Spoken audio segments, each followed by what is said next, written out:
El 11 de septiembre de 1973 comenzaría en Chile la instauración del régimen militar, encabezado por el dictador Augusto Pinochet. La vida de muchísimos niños y jóvenes fue afectada por hechos que cambiaron su vida para siempre: el miedo, la persecución, el exilio, la prisión política de su padre o madre, la muerte o desaparición de familiares. Son todas situaciones que obligaron a crecer y endurecer los sueños.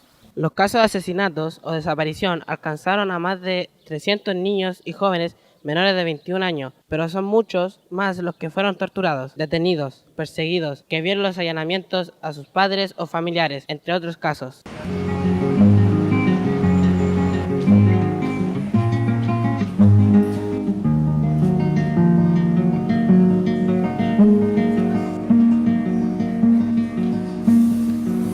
El derecho de vivir, poeta Ho Chi Minh, que golpea de Vietnam a toda la humanidad. Ningún cañón. El día de hoy nos encontramos con don Armando Rivas Coffin, profesor del Colegio Cardenal Fresna. Él nos ayudará en esta entrevista que se trata sobre los niños y jóvenes en la dictadura. ¿Cómo vivió su juventud en el tiempo de la dictadura? Camilo, mira, en realidad cuando nosotros éramos jóvenes y teníamos tu edad, no nos dábamos cuenta en un principio de lo que estábamos viviendo. Éramos niños, éramos jóvenes, pero poco a poco nos dimos cuenta de que habían cosas que no podíamos hacer. No teníamos libertad para salir, no teníamos muchas cosas que hacer porque solamente el Estado te entregaba una forma y te decían lo que tú tenías que hacer. Por lo tanto, el pensamiento estaba conculcado. En los colegios nos empezamos a dar cuenta que teníamos militares, que eran los directores de los colegios, donde teníamos un sistema que era muy rígido, donde nosotros no nos podíamos expresar como jóvenes. Por lo tanto, mi juventud fue una juventud que al principio fue una juventud represora, donde tú no podías expresarte, pero al mismo tiempo empezó la inquietud cuando tú te empezaste a dar cuenta de cosas que pasaban a tu alrededor y te polarizó: o estabas a favor del régimen o estabas en contra del régimen. En la medida que tú ibas creciendo te vas dando cuenta de cosas. Como una anécdota, yo la primera vez que pude ir a un pub fue a los 30 años, porque toda mi juventud yo la viví bajo un sistema que era un sistema dictatorial.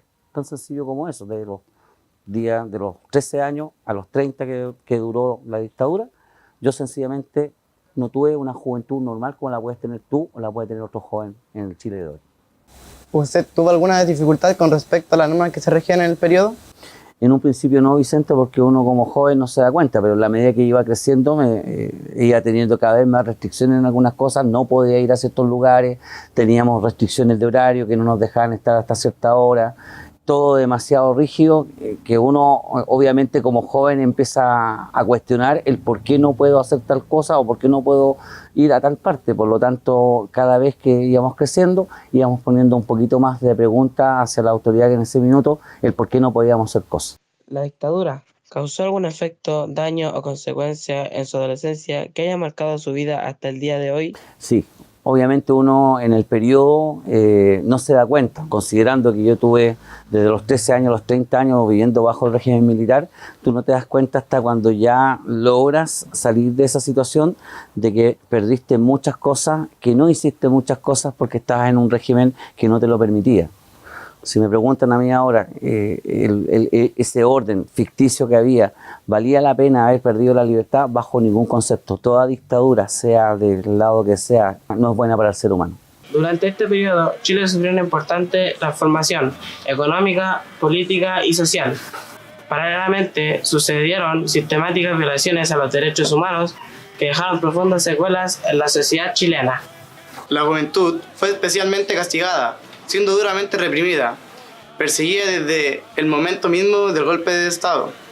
Miles de jóvenes fueron detenidos, asesinados, desaparecidos o torturados por sus ideas y su lucha contra la dictadura.